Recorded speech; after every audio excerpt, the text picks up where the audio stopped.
Cette vidéo a pour objectif d'expliquer l'addition de deux fractions. Alors il y a deux cas de figure, soit elles sont au même dénominateur, soit elles ne sont pas au même dénominateur. On va commencer par le premier cas, même dénominateur, c'est très simple, il suffit d'ajouter les dénominateurs. Je rappelle que dans une fraction, le nombre du haut c'est le numérateur, c'est combien il y en a, et le nombre du bas c'est le dénominateur, c'est par combien on divise. Donc, si elles sont au même dénominateur, on a juste à ajouter les numérateurs. 2 tiers plus 5 tiers, ça fait 2 plus 5, ça fait 7 tiers.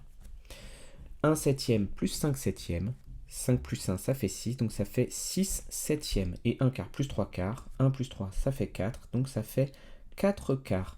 On peut imaginer que le dénominateur c'est un peu comme une nouvelle unité de longueur. Si j'aurais pu dire centimètres, je dis des tiers mais je pourrais aussi bien dire des centimètres. Ou des unités, quand je dis 2 plus 5, en fait c'est 2 unités plus 5 unités. J'aurais pu même mettre 2 sur 1 plus 5 sur 1, 2 unités plus 5 unités, ça fait 7 unités aussi. 2 cm plus 5 cm, 7 cm, et bien 2 tiers plus 5 tiers, ça fait aussi 7 tiers. Voilà. Si les fractions ne sont pas au même dénominateur, on va devoir les mettre au même dénominateur. Alors comment on fait ça ? C'est très simple. Si j'ai des quarts au lieu d'avoir des huitièmes, ça veut dire que mes parts sont 2 fois plus grosses. Pour passer de quart au huitième, si je veux savoir combien de huitièmes ça fait un quart, comme les parts sont 2 fois plus grosses, sont du coup 2 fois plus petites si je prends un huitième, il m'en faut 2 fois plus pour avoir la même quantité de gâteau. Je pense que on a vu ça dans la vidéo sur les fractions. Je vais peut-être faire ça très simplement.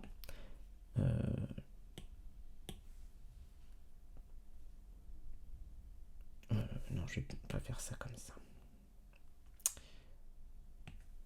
Là, je colorie un quart. Ok. Au lieu de découper en quart, je découpe en huitième.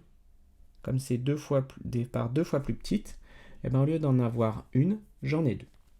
Voilà. Donc 2 huitièmes plus 5 huitièmes, ça fait 7 huitièmes. 3 cinquièmes, c'est pareil. Je vais dire que si je veux passer de cinquième à dixième, il me faut 2 fois plus de parts pour avoir des dixièmes au lieu des cinquièmes, donc ça fera 6 dixièmes.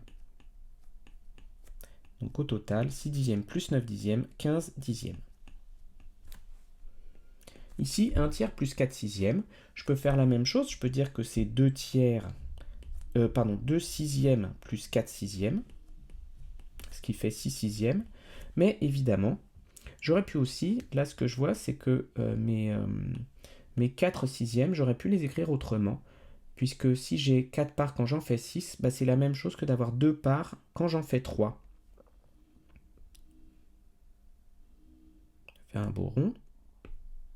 Ok. Là, j'ai mon rond. Allez, laisse-moi écrire, voilà. Hop, je fais mes tiers. D'accord. Je vais découper en sixième maintenant. Découper en sixième, c'est découper chaque part en 2. Hop, j'ai fait mes sixièmes.